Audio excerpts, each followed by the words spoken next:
Captain Kang Wu stood on the bridge of the exploration ship Determination and watched the stars shift around them. Space looked the same as it always did, but something felt different today. His crew had been traveling for 3 months now, moving deeper into unknown space than any human had gone before. "Captain, we're getting strange readings ahead," said Choi Yuna from her position at the navigation controls. Her fingers moved quickly across the display, checking the numbers twice. "There's something big out there." Kang Wu walked over to look at her screen. The readings showed energy patterns unlike anything they had seen before. Whatever was creating them had to be massive, maybe as large as a moon. "Can you tell what it is?" "Not yet, sir. But it's not giving off heat like a normal ship or station. The energy signature is completely different." Park Nari looked up from her engineering station. Her dark hair was pulled back in a tight ponytail, and oil stains marked her blue uniform from working on the ship's systems. "Captain, I've never seen energy readings like these. Whatever's out there, it's using technology we don't understand." The bridge fell quiet, except for the soft hum of the ship's engines. Li Tae, their combat specialist, checked his weapon systems for the 3rd time that morning. He was always ready for trouble, but today he seemed more nervous than usual. Kim Seok, their medical officer, stood near the back of the bridge, watching everything with careful eyes. "Should we turn back?" asked Choi Yuna. "We could report this to Earth Command and let them send a bigger ship." Kang Wu thought about it. They were explorers, not soldiers. Their job was to find new worlds and make contact with friendly aliens. But they were also the farthest human ship from home. If there was something important out here, it might be months before another ship could reach this location. "No," he said finally. "We came here to explore. Let's see what we've found. But everyone stay ready. If this goes bad, we leave fast." The ship moved forward slowly. As they got closer, their sensors picked up more details. Whatever was ahead of them was not just big, it was beautiful. The energy reading showed patterns that looked almost like art, flowing and changing in ways that seemed planned. "Captain," said Choi Yuna, her voice full of wonder. "You need to see this." The main screen flickered on, showing what lay ahead of them. Kang Wu felt his breath catch in his throat.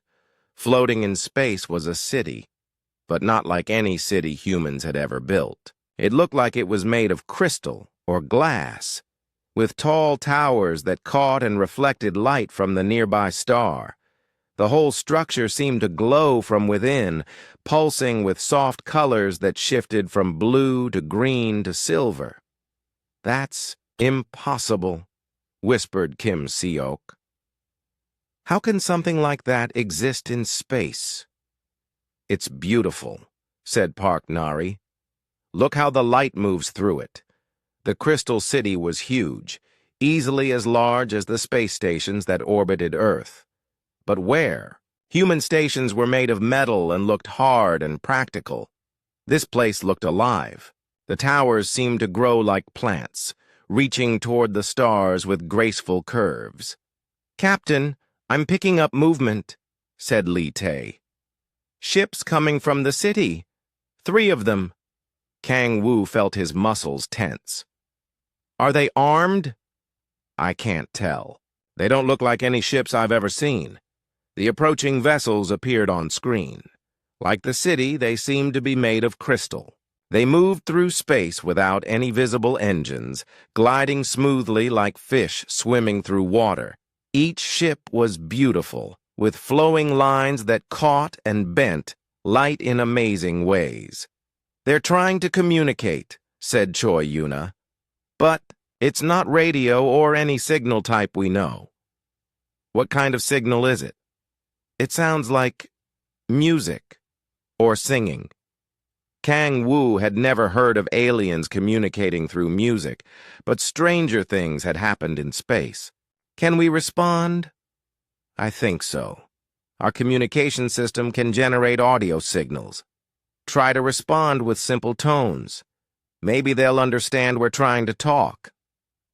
Choi Yuna worked at her controls, sending out basic musical notes toward the crystal ships. Almost immediately, the alien vessels responded with their own sounds. The tones were complex and beautiful, like nothing any human musician had ever created.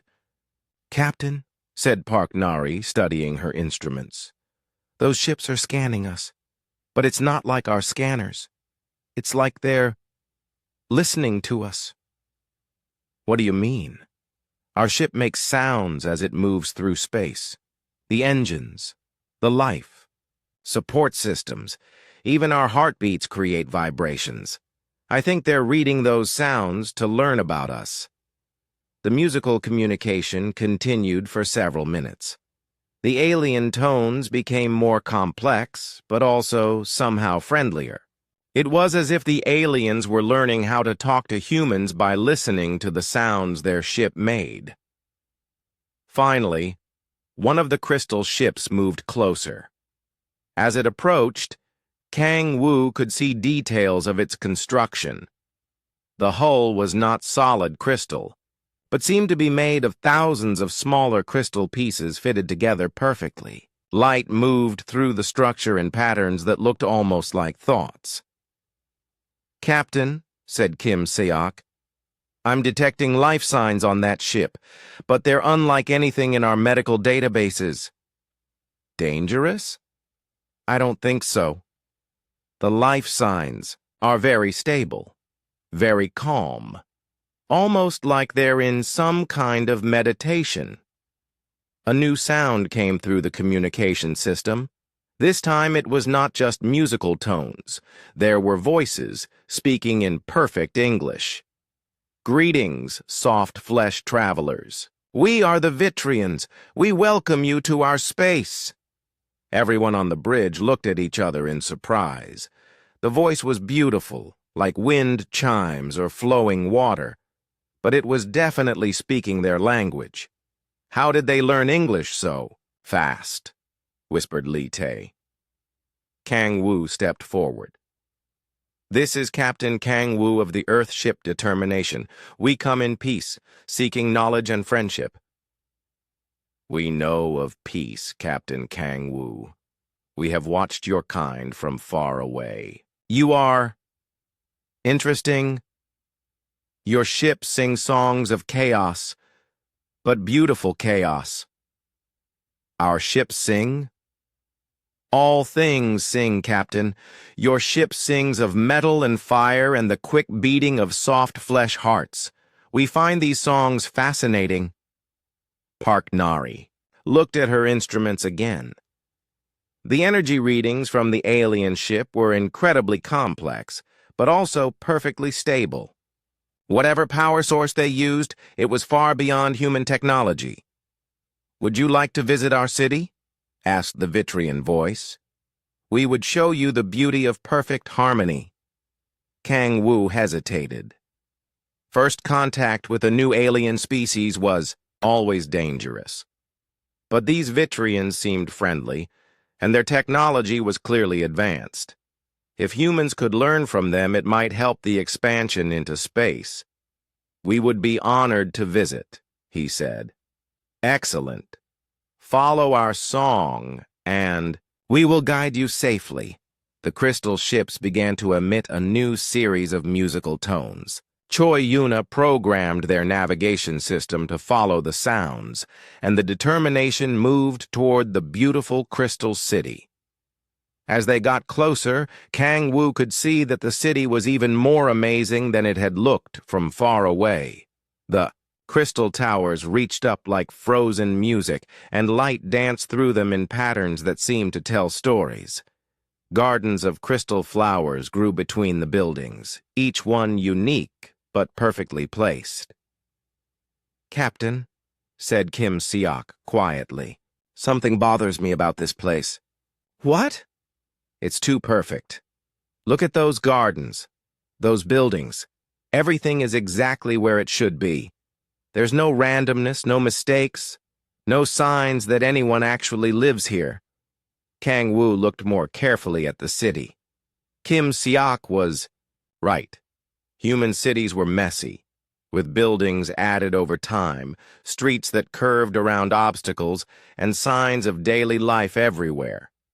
This crystal city looked like it had been designed by a computer and built all at once. Maybe that's just how they live, said Park Nari. Some species are more organized than humans. But as their ship approached a docking area, Kang Wu noticed something else that bothered him. The Crystal City was silent on their radio frequencies. Most space stations were full of radio chatter, people talking to each other and to incoming ships. This place was quiet except for the musical tones the Vitrians used to communicate. "Docking complete," announced Choi Yuna. "The Vitrians are inviting us to come aboard their station." Kang Wu made his decision. "Li Tae, you stay with the ship.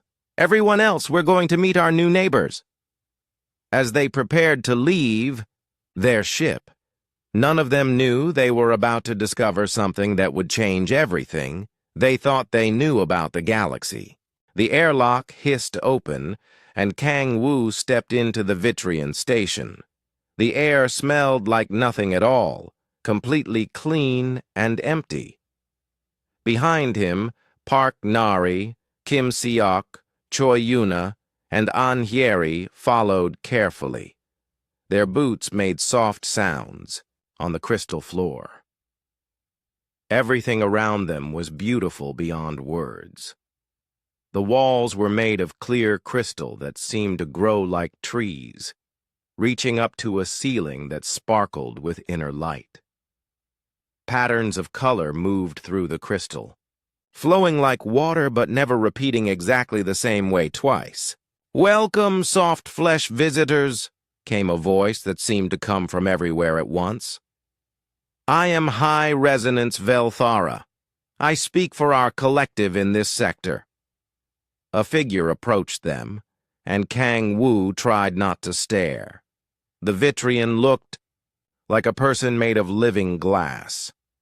Light moved through its body in slow waves, and when it walked, it made soft musical sounds like wind chimes. The alien was tall and thin, with features that were almost human, but perfectly smooth and clear. "Thank you for welcoming us," said Kang Wu. "Your city is incredible." "City is a crude word," said Velthara. The alien's voice came not from its mouth, but seemed to vibrate through the crystal around them. "This is a harmony. All parts work together to create perfect resonance." An Hyeri stepped forward. As their diplomat, she had trained for first contact situations. "We come from Earth, seeking friendship and knowledge. We hope our species can learn from each other." "Learn, yes," said Velthara. "We have much to teach. Your species creates such interesting chaos. We find it educational." Something in the alien's tone made Kim Seok uncomfortable. The way Velthara said chaos sounded like someone talking about a disease they wanted to cure. The Vitrian led them deeper into the station. Everything they saw was perfect. The crystal walls had no scratches or wear marks. The floors were smooth as mirrors. Gardens of crystal flowers grew in exact patterns, each bloom the same size and shape as all the others. "How long have your people lived here?" asked Park Nari. "Time is different for us," replied Velthara. "We have achieved perfection, so we no longer change. We simply exist in harmony." They passed other Vitrians as they walked. Each one was beautiful, made of clear or colored crystal. But Kang Wu noticed they all moved in similar ways, with the same smooth steps and graceful gestures. It was like watching the same person over and over again. Your people seem very peaceful, said Choi Yuna. We have no conflict because we have no imperfection, said Velthara. When all things are in harmony, there is no reason for disagreement. They reached a large chamber with windows looking out into space. The view was spectacular, showing the crystal city stretching in all directions. But Kim Seok was looking at something else entirely. Captain, he said quietly, pointing to a corner of the chamber. What are those? In the corner stood several statues made of what looked like glass. They were shaped like humans, but their faces were twisted in expressions of pain and fear. The glass was so clear that light passed right through them, creating strange shadows on the floor. Ah, said Velthara, following Kim Seok's gaze. Those are gifts we gave to previous visitors. We made them perfect, like us. Gifts? Asked An. Hieri. Your species suffers because you are made of soft, changing flesh. We can fix that. We can make you permanent and beautiful, like crystal. Kang Wu felt ice in his stomach. You turned them into glass? We perfected them. No more aging, no more pain, no more chaos in their thoughts. They are beautiful now, and they will be beautiful forever. Kim Seok moved closer to the glass statues. As he got near, he heard something that made his blood freeze. The statues were making tiny sounds, like whispers or moans. He pulled out his medical scanner and pointed it at the nearest figure. Captain, he said, his voice shaking.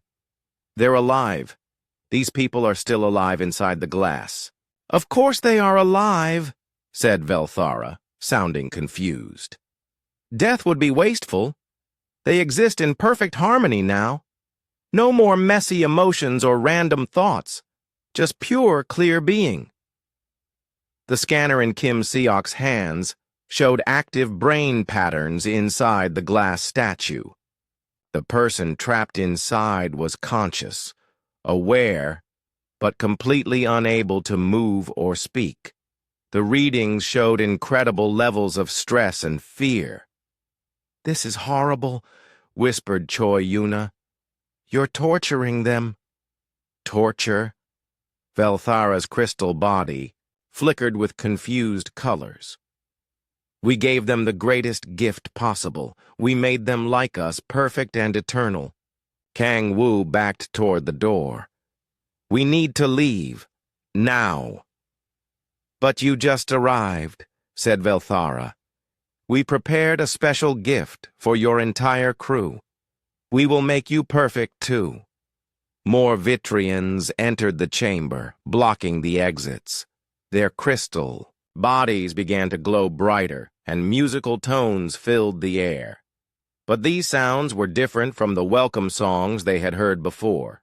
These tones made the humans feel dizzy and confused. The harmonics are affecting our nervous systems, said Kim Seok, fighting to stay upright. They're trying to paralyze us. Park Nari grabbed her communicator. Lee Tae, we need emergency extraction now. On my way, came Lee Tae's voice through static. What's happening? They're trying to turn us into glass statues, said Kang Wu. Get ready to fight your way in. The Vitrians looked surprised. Why do you resist our gift? Do you not wish to be perfect? We don't want to be statues, said Anhieri.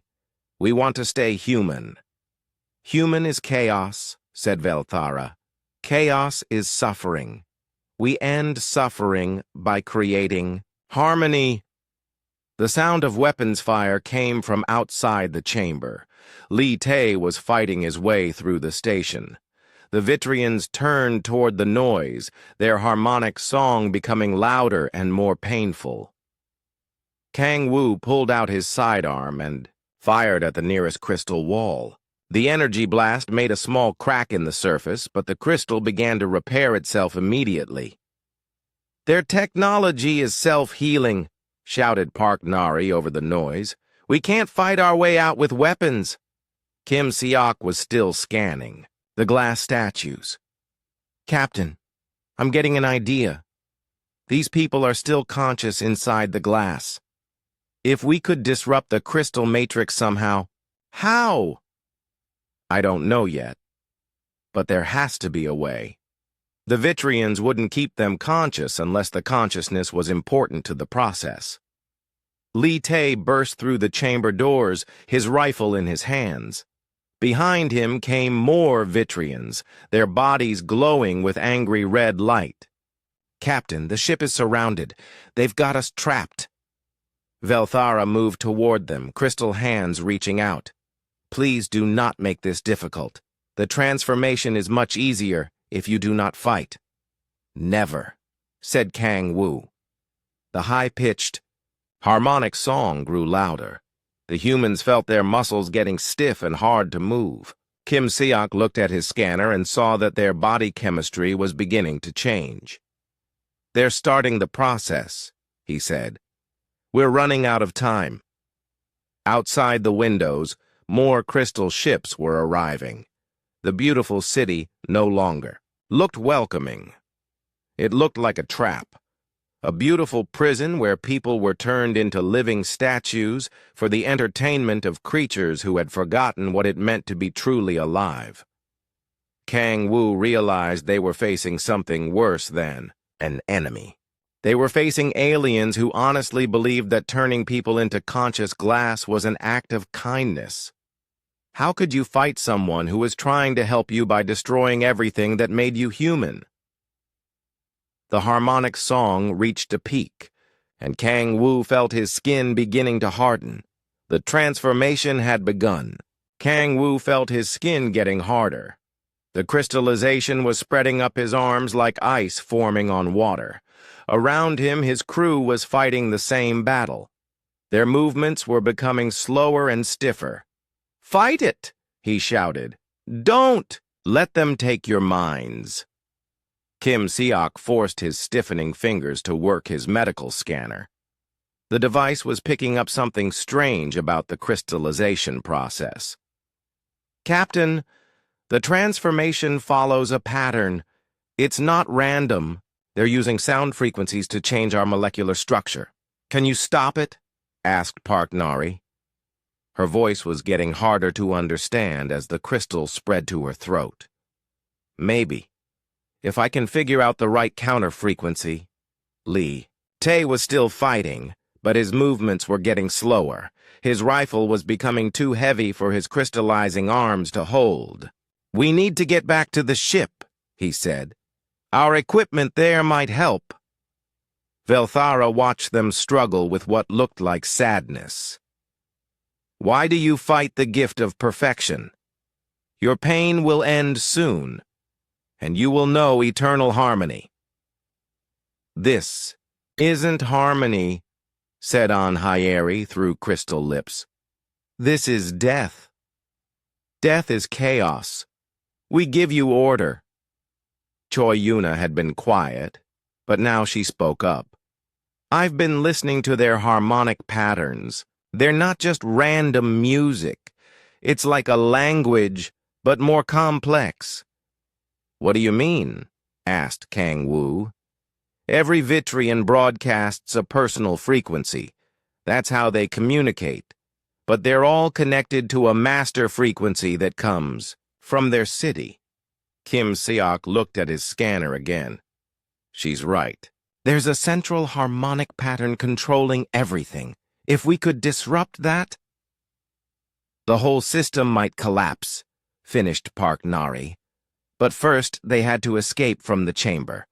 The Vitrians had them surrounded, and the crystallization was making it harder to move with each passing second. Li Tae had an idea. He couldn't use his rifle anymore, but he still had grenades on his belt. "Everyone get down!" he shouted, pulling the pin on a flash grenade. The explosion of light and sound didn't hurt the Vitrians, but it confused their harmonic patterns for a few seconds. The crystallization process slowed down, giving the humans a chance to move.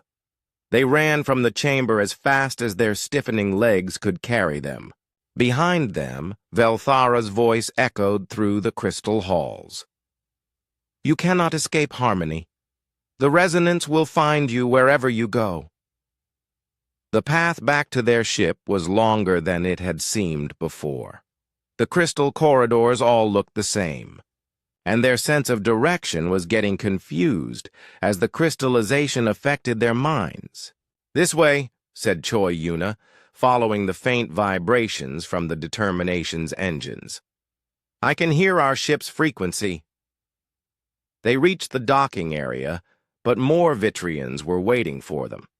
These aliens didn't try to stop them with force. Instead, they simply sang. Their combined voices created a harmonic prison that trapped the humans in place. "I can't move," said Park Nari. "The frequencies are locking our muscles," said Kim Seok. "It's like being caught in invisible chains."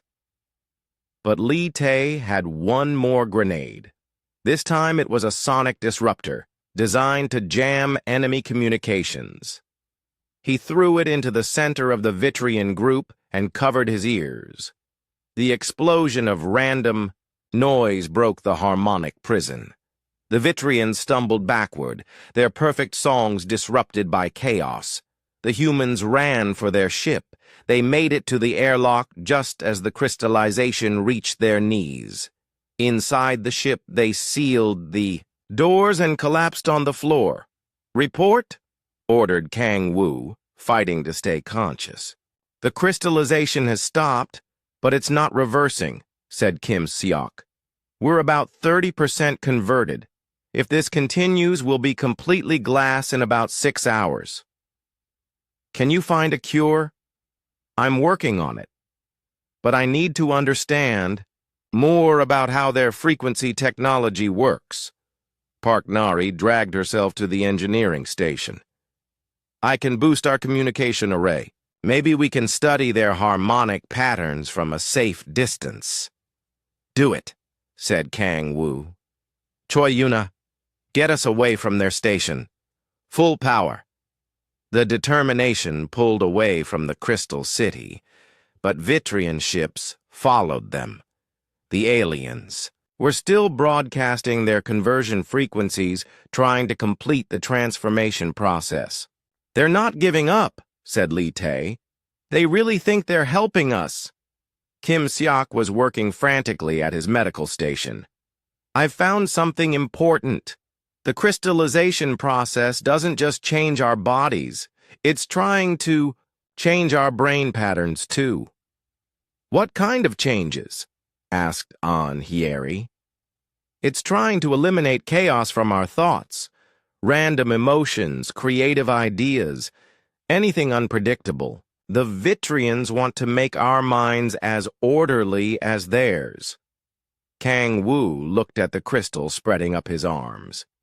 Inside the clear material, he could see his blood had stopped flowing. But somehow he was still alive, still thinking.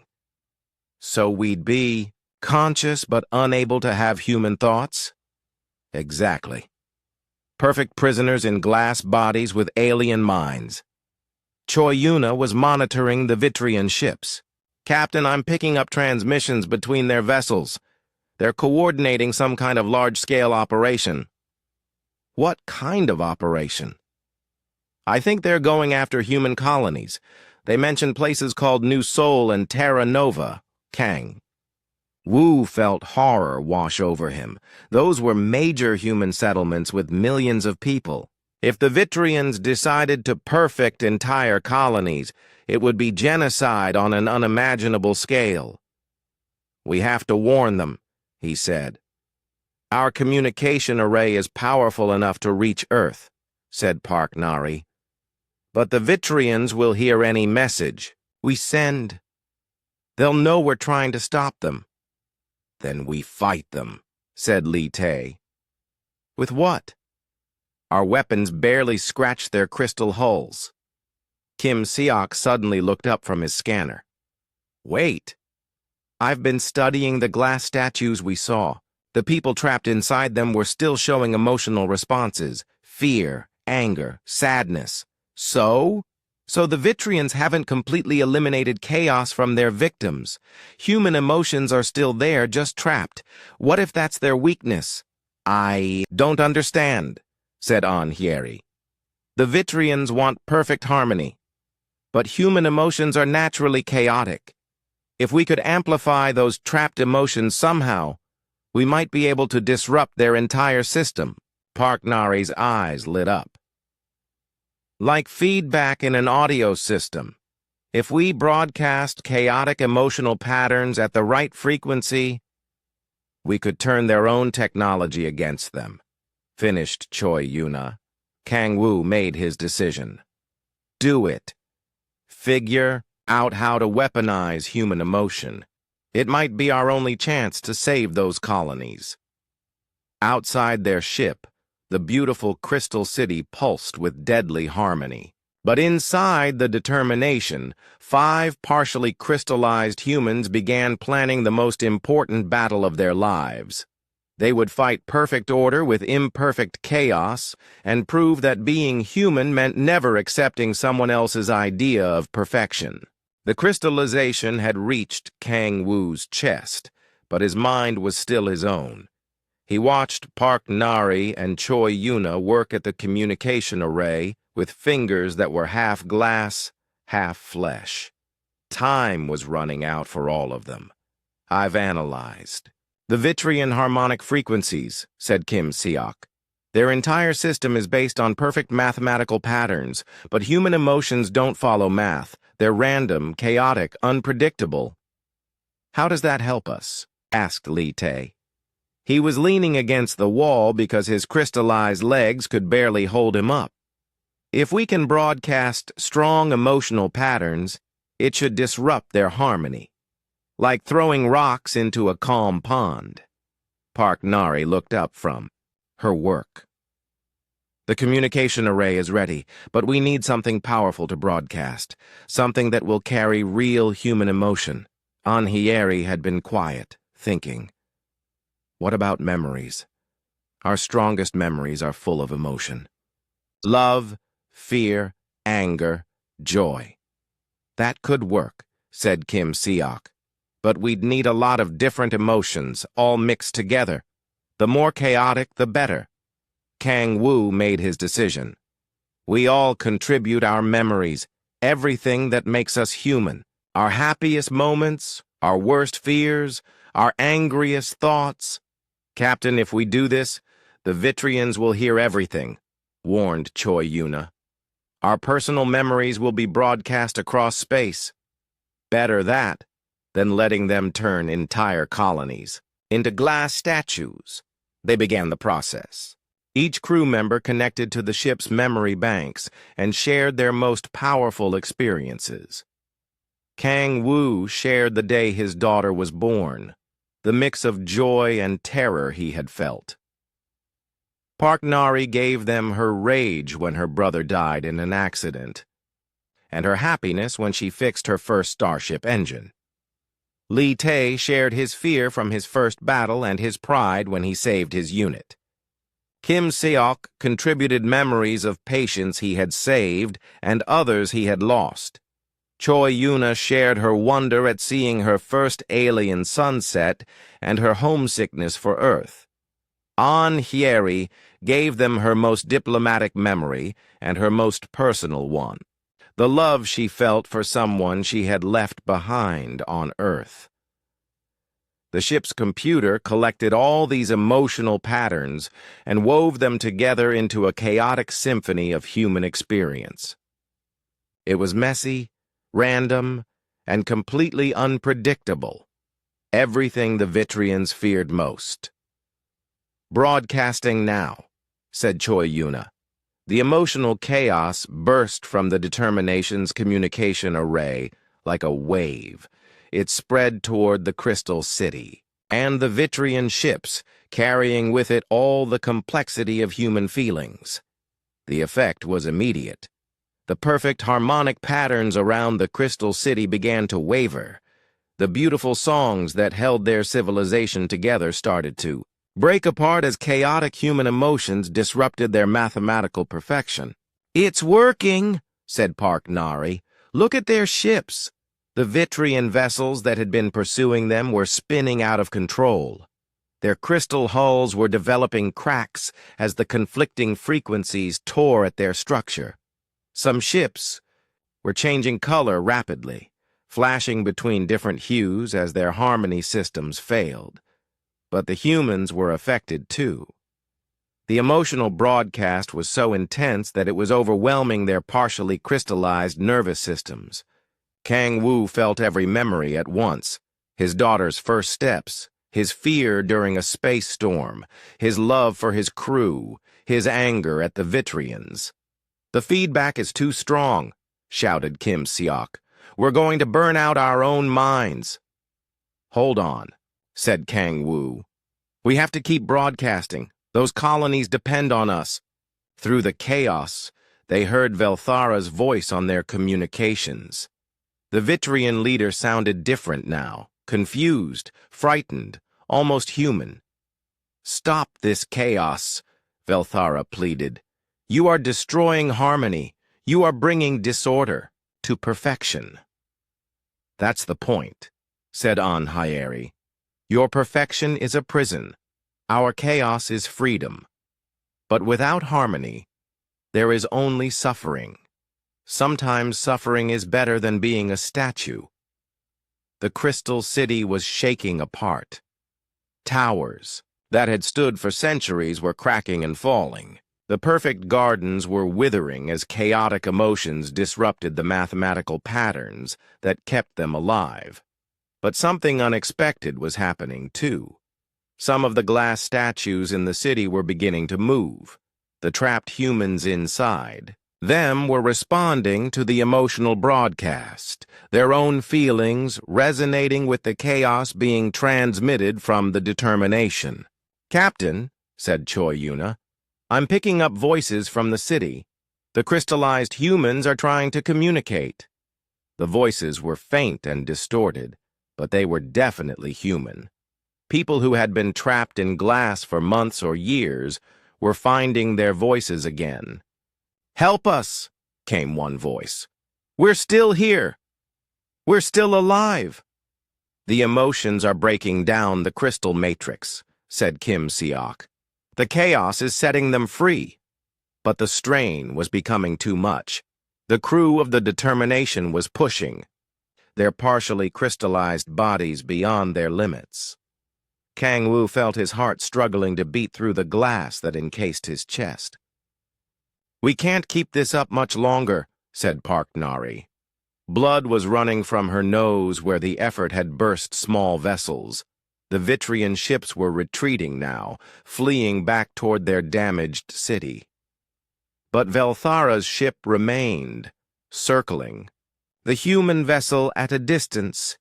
Your chaos has broken our harmony," came the alien's voice.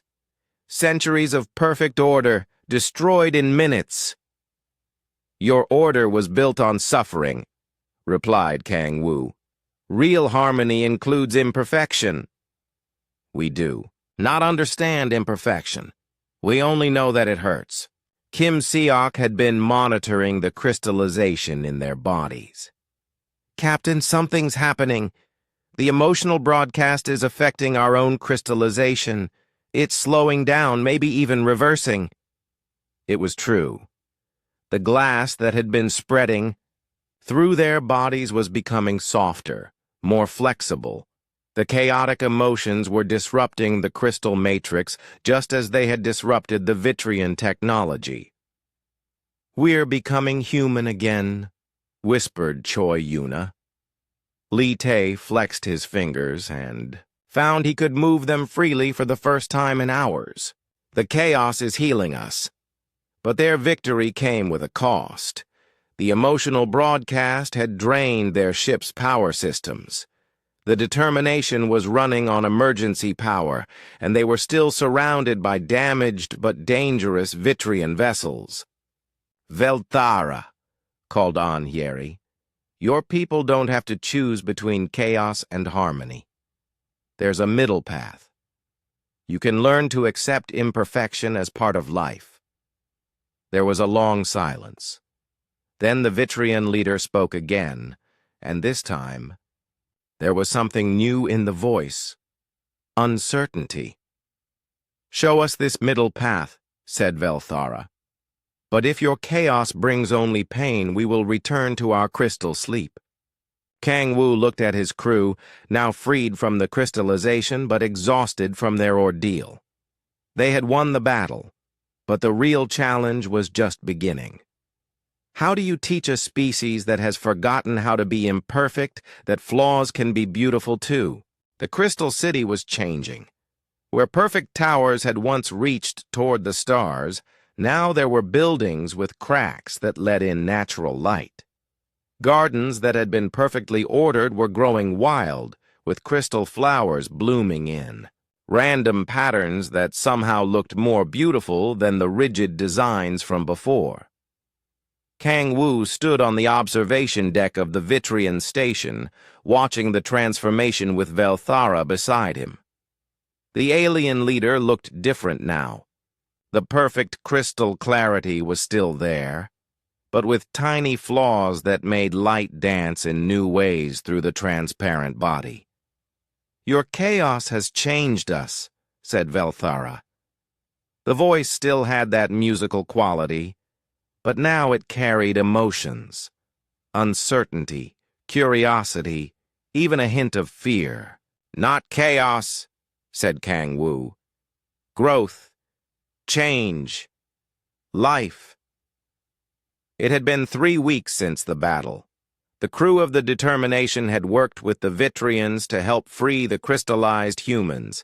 Some had been glass statues for years, but the emotional resonance therapy that Kim Seok developed had brought most of them back to flesh and blood.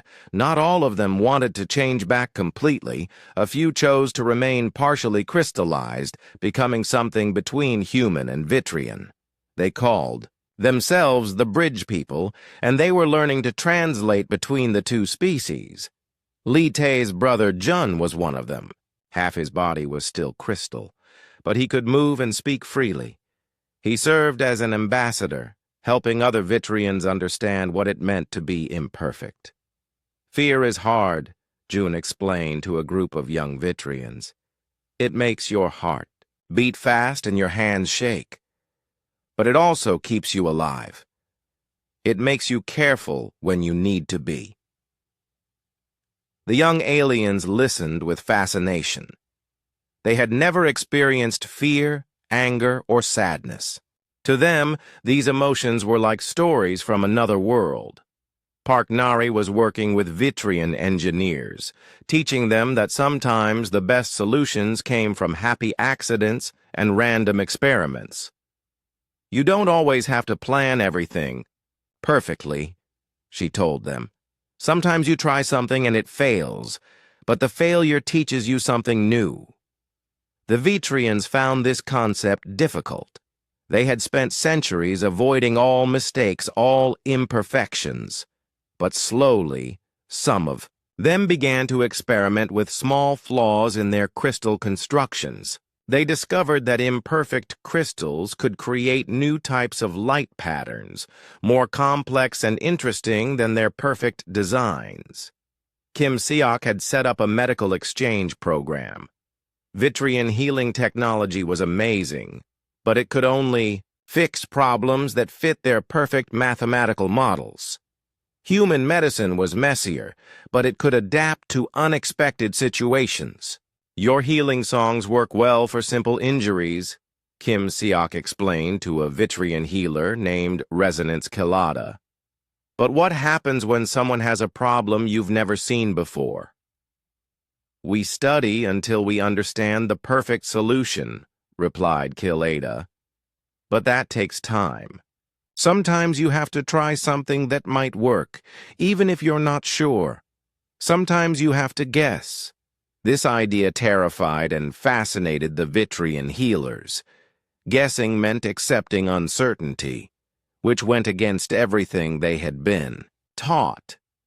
But they were beginning to see that human medicine could handle complex, chaotic problems that their perfect methods couldn't solve. Choi Yuna was mapping new trade routes between human and Vitrian space. The crystal ships were incredibly fast and efficient, but they could only travel along predetermined paths. Human ships were slower but more flexible, able to adapt to changing conditions. "We could work together," she suggested to the Vitrian navigators. "Your ships could handle the main routes, while ours explore new paths and deal with emergencies." Anhieri was handling the diplomatic challenges. Not all Vitrians wanted to change. Some had retreated deeper into their crystal cities, creating even more perfect harmonies to block out the chaos that humans brought. "They're afraid," she explained to Kang Wu. "For millions of years, they've believed that perfection was the only way to avoid suffering. Now we're telling them that some suffering might be necessary for growth. Can we convince them? Some of them, maybe. Others might choose to stay in their crystal sleep forever. We have to respect that choice, even if we don't understand it." The hardest part was dealing with the Vitrians who had committed what humans would call crimes. They had turned thousands of people into conscious glass statues, believing they were giving them a gift. "How do you punish someone who thought they were helping?" "We did not know you could suffer in crystal form," said Velthera during one of the reconciliation meetings. "To us, consciousness without chaos seemed like paradise." "But you didn't ask us," replied Sarah Chen, one of the freed statue people. "You decided what was best for us without asking what we wanted." "We understand this now. But how do we make amends for actions we believed were good?" It was June who suggested the solution. "Help others learn what we learned. Teach other Vitrians that different species might want different things. Make sure this never happens again." The Vitrian leadership agreed to establish new protocols for first contact with other species. They would no longer assume that their idea of perfection was universal. They would ask before trying to help. As the weeks passed, both species began to change. Some Vitrians learned to accept small imperfections in their lives. They discovered that unplanned moments could be beautiful, that mistakes could lead to discoveries, that emotions could be intense but rewarding. Some humans learned from Vitrian harmony.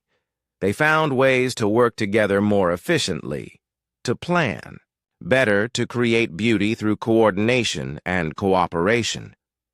The Crystal City itself became a symbol of this new understanding. Parts of it remained perfectly ordered, while other sections grew wild and chaotic. The two styles existed side by side, creating something that was neither purely human nor purely Vitrian, but somehow more beautiful than either could achieve alone. Kang Wu prepared to leave with his crew. The Determination had been repaired and upgraded with some Vitrian technology. The journey back to human space would take months, but they carried with them proof that even the most different species could learn to understand each other. "Will you return?" asked Velthara. "Someday," promised Kang Wu. "But there are other worlds to explore, other species to meet. And if you find others like us, others who have forgotten how to be imperfect, we'll try to help them remember, just like you're helping your own people remember." As the Determination pulled away from the Crystal City, Kang Wu watched it shrink to a point of light. The city was still beautiful, still made of crystal, but now it pulsed with new kinds of light. Imperfect light, chaotic light, living light. The galaxy was vast and full of wonders and terrors. There would be other species like the Vitrians, convinced that their way was the only right way. There would be others who tried to change humanity, to perfect them, to make them into something they were not. But humans would face those challenges the way they always had, with stubborn imperfection, chaotic creativity, and the absolute refusal to let anyone else decide what it meant to be human. The stars ahead looked the same as they always had, but somehow they seemed less lonely now. Humanity had proven once again that their greatest strength wasn't in their technology or their weapons, but in their messy, complicated, beautifully imperfect humanity itself.